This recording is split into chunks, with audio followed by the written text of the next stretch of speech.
Hello दोस्तों, स्वागत है आप सभी का आपके अपने YouTube channel target botany classes में। दोस्तों, इस वीडियो में हम लोग हिंदी भाषा फर्स्ट के हिंदी गद्यांश, पद्यांश और पेडागोजी का प्रैक्टिस करेंगे। और ये प्रैक्टिस सेट नंबर 7 है। ठीक है, प्रैक्टिस सेट नंबर 7 है। इससे पहले हम लोग 6 प्रैक्टिस सेट सॉल्व कर चुके हैं, और जो लोग पिछले प्रैक्टिस सेट को सॉल्व नहीं किए हैं वे लोग जा कर के पिछले प्रैक्टिस सेट को सॉल्व करें। एक बात और कहना चाहते हैं आप लोगों से, अगर आप लोग आपके अपने YouTube channel target botany classes पर नए हैं तो चैनल को सब्सक्राइब कर लीजिए और बेल आइकन को भी प्रेस कर दीजिए, ताकि हमारे हर नए वीडियो का नोटिफिकेशन आप तक हमेशा पहुंचता रहे। और आप लोगों को यूट्यूब चैनल के प्लेलिस्ट में ढेर सारे प्रैक्टिस सेट मिल जाएंगे। हिंदी के, साइंस के, सीडीपी के, मैथ, पेडागोजी का, संस्कृत का देखिए स्टार्ट होने वाला है अभी जस्ट कुछ आवर बाद। ओके, तो चलिए, और एक बात कहना चाहते हैं कि अगर आप लोग previous year question paper solve करना चाहते हैं तो आपको अपने यूट्यूब चैनल के प्लेलिस्ट में मिल जाएगा। वहाँ पर जा कर के भर भर के क्वेश्चन का प्रैक्टिस करिए। ठीक है, हमने सबका प्लेलिस्ट बना के रखा है। जिस टॉपिक का या जिस सब्जेक्ट का प्रैक्टिस करना है आपको, उस प्लेलिस्ट में जाइए, वहाँ से भर भर के क्वेश्चन का प्रैक्टिस कीजिए। ठीक है, तो चलिए देर ना करते हुए वीडियो को स्टार्ट करते हैं। देखिए देखिए निम्नलिखित प्रश्नों में सबसे उचित विकल्प चुनिए। सबसे उचित विकल्प चुनना है भाई। ठीक है, ये जो है श्लोक है, कविता की पंक्ति पढ़कर इनमें से प्रश्नों के सबसे उचित विकल्प चुनना है। ठीक है, आता है ना हिंदी में, श्लोक आता है या कविता बोल लीजिए, कविता आता है और पैराग्राफ आता है। दोनों से हम लोगों को छांट छांट कर क्वेश्चन का आंसर देना होता है। ठीक है, पैराग्राफ को पढ़ करके उससे उससे संबंधित पूछे गए क्वेश्चन का आंसर देना होता है। तो चलिए पढ़ते हैं, उसके बाद इस पैराग्राफ के आंसर देते हैं। देखिए, जग जीवन में जो चीर महान, सौंदर्यपूर्ण और सत्य प्राण, मैं उनका प्रेमी बनूं नाथ, जिससे मानव हित हो समान। मिले मिले जावे जिसमें अखिल भक्ति, जिससे जीवन में मिले शक्ति। छूटे भय संशय अंधभक्ति, मैं वह प्रकाश बन सकूं नाथ। ये किसने लिखा है भाई? ये कविता जो है सुमित्रा नंदन पंत जी ने लिखा है। ओके, तो चलिए अब इससे रिलेटेड क्वेश्चन का आंसर देते हैं।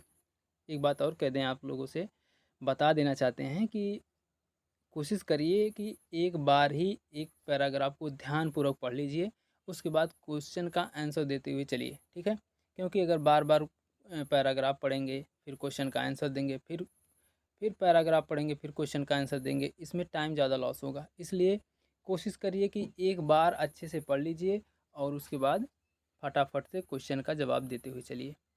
ठीक है, चलिए हम लोग देखते हैं। देखिए, क्वेश्चन है, कवि ने चिर महान किसे कहा है? बताइए भाई, कवि ने चिर महान किसे कहा है? जल्दी बताइए भाई। मानव को। ओके, ऑप्शन नंबर डी सही है। कवि ने चिर महान मानव को कहा है। आगे देखते हैं। देखिए, कवि कैसा प्रकाश बनना चाहता है? बताइए भाई, कवि कैसा प्रकाश बनना चाहता है? जिसमें मनुष्य सभी भेदभाव भुलाकर एक हो जाते हैं। ठीक है, ऑप्शन नंबर सी सही है। आगे देखते हैं। देखिए, कवि ने अखिल व्यक्ति का प्रयोग क्यों किया है? बताइए भाई, कवि ने अखिल व्यक्ति का प्रयोग क्यों किया है? बताइए। कवि समस्त समस्त विश्व के व्यक्तियों की बात करना चाहता है। ओके, ऑप्शन नंबर डी सही है। कवि समस्त विश्व के व्यक्तियों की बात करना चाहता है। आगे देखते हैं। देखिए, कविता के किस अंग में तर्कहीन आस्था व उल्लेख हुआ है? बताइए।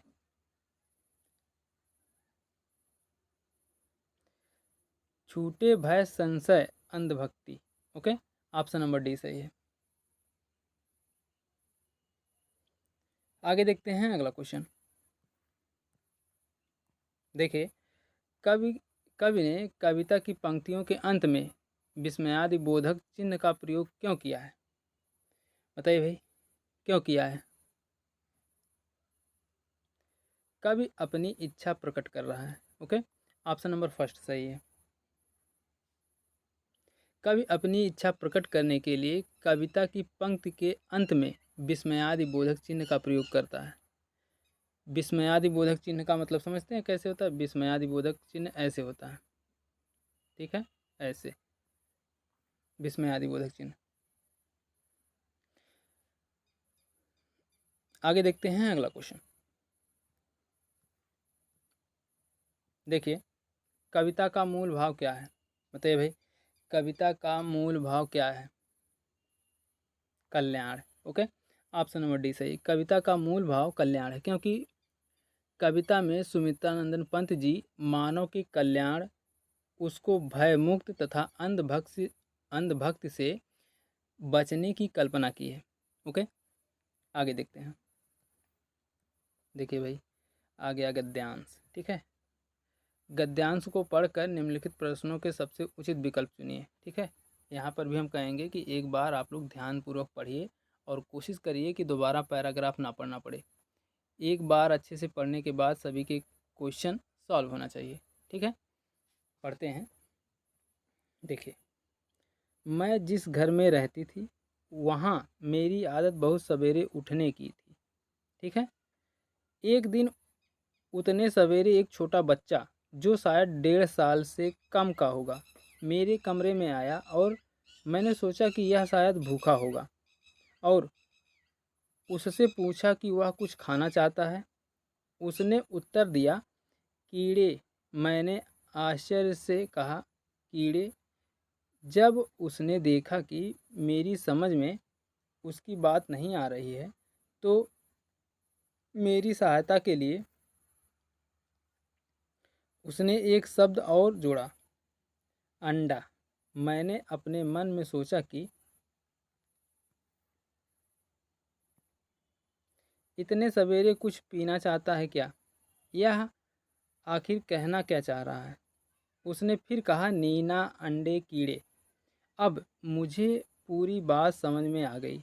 एक दिन पहले उसकी बहन नीना कागज़ पर अंडे की शक्ल बनाकर उसमें रंग भर रही थी।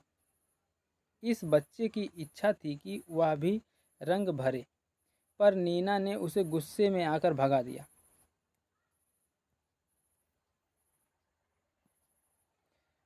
उसने नीना का विरोध नहीं किया और बड़े धैर्य और लगन के साथ मौके का इंतज़ार करता रहा।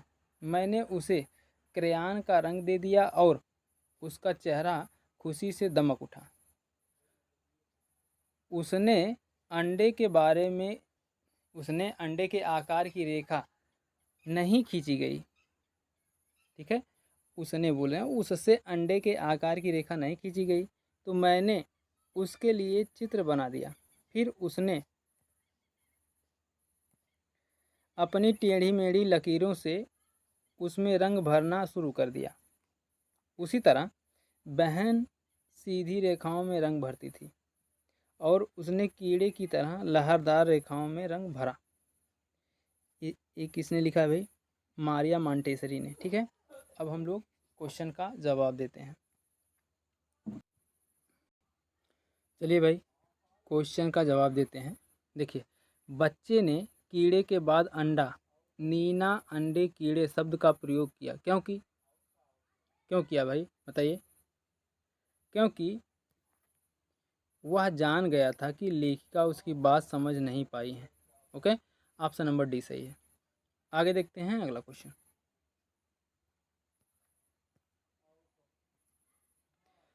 अनुच्छेद से पता चलता है कि 1.5 साल के बच्चे डैश संप्रेषण के लिए कथ्य के मुख्य शब्दों का प्रयोग करते हैं, ठीक है।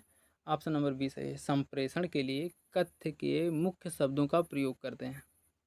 ओके, आगे देखते हैं। देखिए, टेढ़ी मेढ़ी लकीरों को कीड़े कहना इस ओर संकेत करता है कि बच्चा दो अलग चीज़ों में आकृति के आधार पर समानता खोज लेता है। ठीक है, ऑप्शन नंबर डी सही है। आगे देखते हैं। देखिए, 1.5 साल का बच्चा अंडा नहीं बना पाया। ठीक है, 1.5 साल का बच्चा अंडा नहीं बना पाया, यह बात किस की ओर संकेत करता है? बताइए, किसकी ओर संकेत करता है भाई? बच्चे ने अंडा देखा नहीं, इसलिए वह अंडा नहीं बना पाया। ओके, नहीं भाई, बी नहीं। उसका अभी अपने हस्त संचालन की गति और दिशा नियंत्रण नहीं हो पाया। ठीक है, ऑप्शन नंबर सी सही है भाई, बी सही नहीं है। ठीक है, ऑप्शन नंबर सी सही है इसमें। आगे देखते हैं अगला क्वेश्चन।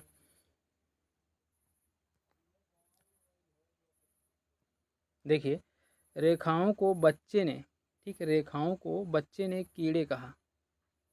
बच्चा वृत्त वृत्त को क्या कह सकता है? बताइए, रेखाओं को बच्चे ने कीड़ा कहा तो बच्चा वृत्त को क्या कह सकता है? बताइए, जल्दी बताइए।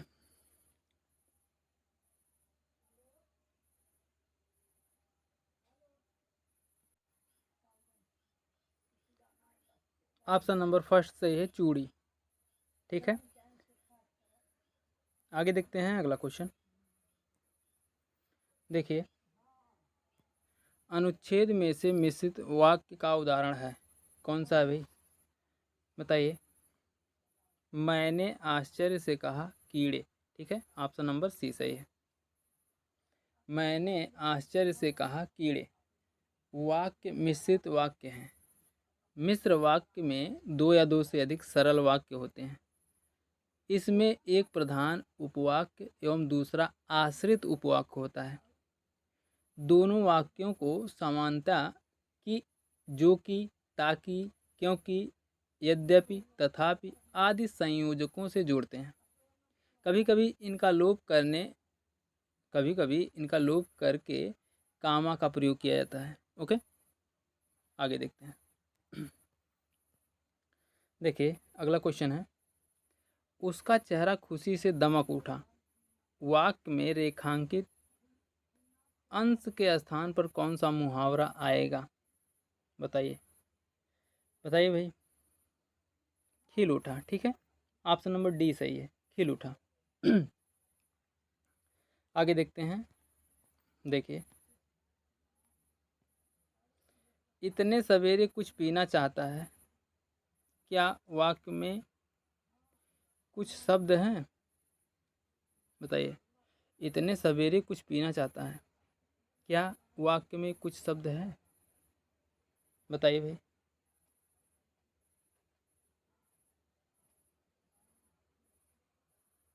जल्दी बताइए। अनिश्चयवाचक सर्वनाम। ओके, ऑप्शन नंबर बी सही है। इस वाक्य में कुछ शब्द अनिश्चयवाचक सर्वनाम है।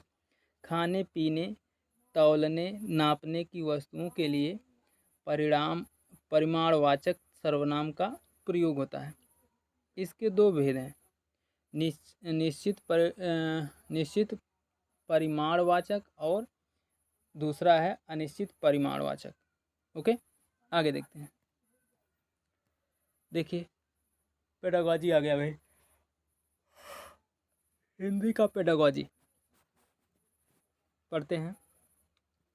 देखिए, भाषा सीखने में त्रुटियां होती हैं। जी बिल्कुल होती हैं।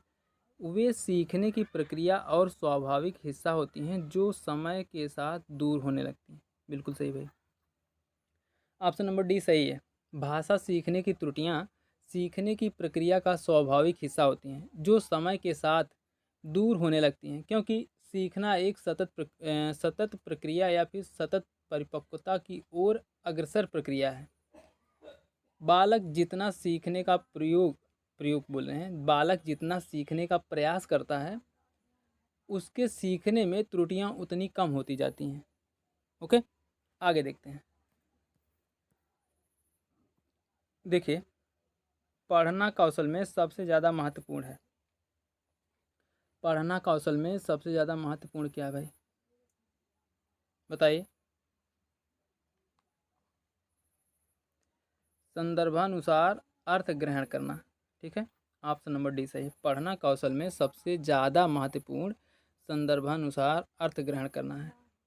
ओके, पठन कौशल में तेज गति से पढ़ना, अक्षर पहचानना तथा शब्दों के वाक्यों को शुद्ध रूप में उच्चारित करने की अपेक्षा सबसे महत्वपूर्ण है संदर्भानुसार अर्थ ग्रहण करना। ओके, आगे देखते हैं अगला क्वेश्चन। देखिए, सुलेखा ने पाठ को, ठीक है, सुलेखा ने पाठ को पढ़ते हुए जीवन को जिंदगी पढ़ा। यह इस ओर संकेत करता है कि, किस ओर संकेत करता है भाई, बताइए, किस ओर संकेत करता है। वह अक्षर पहचान की बजाय अर्थ को समझते हुए पढ़ रही है। ठीक है, ऑप्शन नंबर डी सही है इसमें भाई। ओके, ठीक है, ऑप्शन नंबर डी सही है। सुलेखा के द्वारा पाठ को पढ़ते हुए जीवन को जिंदगी पढ़ जाना इस बात की ओर संकेत करता है कि वह अक्षर पहचानने के बजाय अर्थ को समझते हुए पढ़ रही है। क्योंकि यदि बच्चे पाठ को पढ़ते हैं तो कई जगह शब्द की जगह अर्थ का उच्चारण कर देते हैं।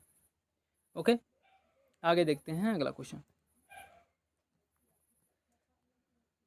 देखिए, बच्चे भाषा सीखने की क्षमता के साथ पैदा होते हैं। मुख्यतः यह किसका विचार है, बताइए भाई। ऑप्शन नंबर सी सही है, नॉम चोम्स्की। ठीक है, नॉम चोम्स्की के अनुसार बच्चे का भाषा सीखने की क्षमता के साथ पैदा होते हैं। ठीक है, नॉम चोम्स्की कहते हैं बच्चे भाषा सीखने की क्षमता के साथ पैदा होते हैं। आगे देखते हैं अगला क्वेश्चन। देखिए, मैंने चाट खाई और फिर मैंने हंसी, शर्मिला का यह भाषा प्रयोग मुख्यतः किस ओर संकेत करता है, बताइए भाई, किस ओर संकेत कर रहा है। व्याकरणिक नियमों की जानकारी ना होना। ओके, ऑप्शन नंबर फर्स्ट सही है। मैंने चाट खाई और फिर मैंने हंसी, शर्मिला का यह भाषा प्रयोग व्याकरणिक नियमों की जानकारी ना होने की तरफ संकेत कर रहा है। ओके, आगे देखते हैं। देखिए, लिखित कार्य की जांच में बच्चों की सहायता लेने से क्या होता है भाई, लिखित कार्यों की जांच में बच्चों की सहायता लेने से बच्चों को दूसरों के हस्तलिखित सामग्री को पढ़ने का अवसर और अवलोकन क्षमता के विकास का अवसर मिलता है। ओके, ऑप्शन नंबर सी सही है। लिखित कार्य की जांच में बच्चों की सहायता लेने से बच्चों के दूसरे के हस्तलिखित सामग्री के पढ़ने का अवसर, अवलोकन क्षमता के विकास का अवसर मिलेगा। और ऐसा करने से बच्चों को जब दूसरों के लिखित कार्यों के जांच करने का मौका मिलेगा तब वह उसकी कमियों को और अच्छाइयों को जान सकेंगे, जिससे उनकी अपनी भी कमियों को पूरा करने का पर्याप्त अनुभव हो जाएगा। ओके, इसलिए ऑप्शन नंबर सी सही है। आगे देखते हैं अगला क्वेश्चन। देखिए, लोकगीतों को भाषा की क्षमताओं के स्थान दिया जाना चाहिए क्योंकि, बताइए भाई, क्योंकि इससे बच्चे संस्कृतिगत विशेषताओं से परिचित होते हैं। ठीक है, ऑप्शन नंबर डी सही है। बच्चों को सांस्कृतिक विशेषताओं से परिचित कराने के लिए लोकगीतों को भाषा की कक्षाओं में स्थान देना चाहिए क्योंकि लोकगीत हमारे देश एवं संस्कृति की परिचायक है। ओके, आगे देखते हैं। देखिए, पाठ पढ़कर बच्चों से प्रश्न बनवाने से बताइए भाई। पाठ पढ़कर बच्चों से प्रश्न बनवाने से शिक्षक को यह जानने का अवसर मिलता है कि बच्चों ने पाठ को कितनी गहराई से समझा है। ठीक है, ऑप्शन नंबर फर्स्ट बोले हैं, सेकंड सही है भाई, ऑप्शन नंबर बी सही है। पाठ पढ़कर बच्चों से प्रश्न बनवाने से शिक्षक को यह जानने का अवसर मिलता है कि बच्चों ने पाठ को कितनी गहराई से समझा है। ओके, आगे देखते हैं अगला क्वेश्चन। देखिए, किसी भाषा कक्षा में कहानी कथन की आवश्यकता के संदर्भ में कौन सा तर्क उचित नहीं है। बताइए भाई, कौन सा तर्क उचित नहीं है। सभी बच्चों की क्षमता अनुसार कल्पना शक्ति का विकास होता है। ऑप्शन नंबर डी सही है भाई, इस क्वेश्चन के अकॉर्डिंग। किसी भाषा कक्षा में कहानी कथन की आवश्यकता के संदर्भ में यह कहना कि सभी बच्चों की क्षमता अनुसार कल्पना शक्ति का विकास होता है उचित तर्क नहीं है, जबकि भाषा की कहानी कथन से बच्चों के शब्द भंडार में विकास होता है या विकास होगा, तथा उन्हें भाषा सुनने के परिवेश के साथ उनके अवलोकन की क्षमता का भी विकास होगा। ओके, आगे देखते हैं।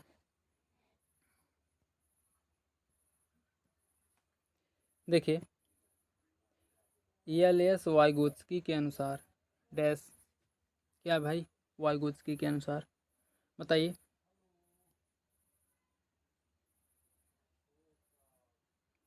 जल्दी बताइए। भाषा एक अर्जित योग्यता है। ठीक है, ऑप्शन नंबर डी सही है। आगे देखते हैं अगला क्वेश्चन। देखिए, भाषा शिक्षण के संदर्भ में कौन सा कथन सही नहीं है। बताइए भाई, भाषा शिक्षण के संदर्भ में कौन सा कथन सही नहीं है। भाषा शिक्षण में केवल भाषाई शुद्धता पर ही अधिक बल रहता है। केवल शब्द आ गया भाई, ये तो आप लोग समझ ही गए होंगे कि नेगेटिव वर्ड है।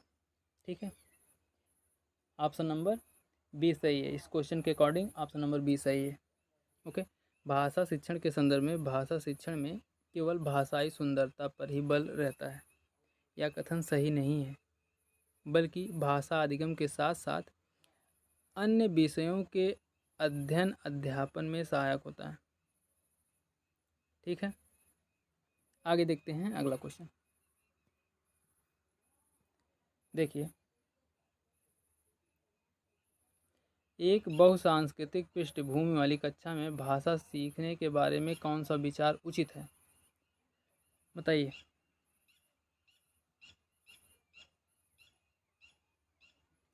भाषा परिवेश का निर्माण किया जाए ताकि भाषा अर्जन की सहज स्थिति बन सके। ओके, ऑप्शन नंबर सी सही है भाई।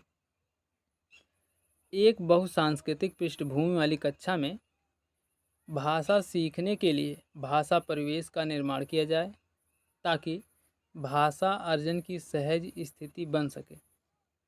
क्योंकि जब तक बच्चों को भाषा सीखने का समुचित वातावरण नहीं मिलेगा, तब तक भाषा सीखने की सहज स्थिति नहीं बन सकती। ओके, आगे देखते हैं।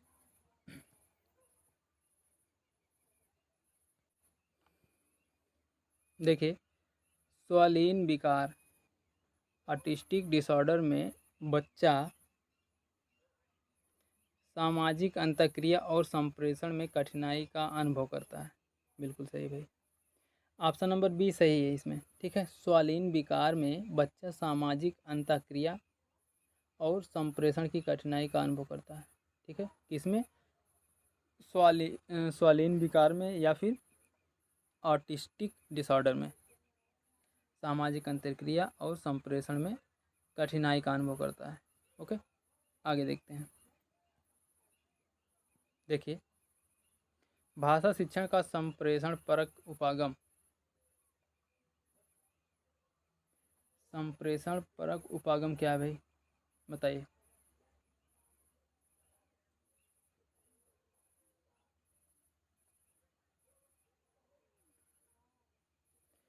संदर्भ में भाषा प्रयोग की कुशलता पर बल देता है। ठीक है, ऑप्शन नंबर बी सही है भाई।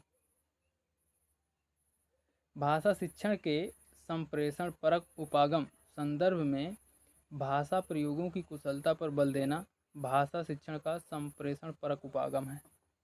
ओके, आगे देखते हैं भाई।